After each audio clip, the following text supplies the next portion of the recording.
চাও ইনশাআল্লাহ আমরা তৈরি, আমরা জীবন দিব, তাও আপনাকে বাংলাদেশে নিয়ে আসবো হ্যাঁ। সামাজিক যোগাযোগ মাধ্যমে ফাঁস হয়েছে শেখ হাসিনার নতুন আরেকটি কল রেকর্ড। ইউটিউবে ভাইরাল হওয়া ফোন আলাপে হাসিনাকে বলতে শোনা যায়, যারা বাড়াবাড়ি করছে তাদের কাউকে ছাড় দেওয়া হবে না। নেটিজেনদের দাবি, ভারতে বসে দেশে অস্থিতিশীল পরিস্থিতি সৃষ্টির জন্য নেতাকর্মীদের বিভিন্ন দিক নির্দেশনা দিচ্ছেন শেখ হাসিনা।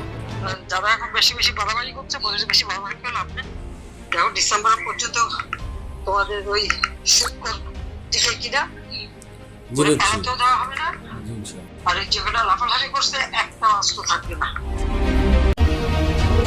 জানা গেছে, শেখ হাসিনার সঙ্গে মোবাইল ফোনে কথা বলা ওই ব্যক্তি গাইবান্ধার গোবিন্দগঞ্জের সাবেক ছাত্রলীগ সভাপতি ও উপজেলা চেয়ারম্যান শাকিল আলম বুলবুল। এখন পর্যন্ত এই বিষয়ে আওয়ামী লীগের পক্ষ থেকে কোনো বিবৃতি দেওয়া হয়নি।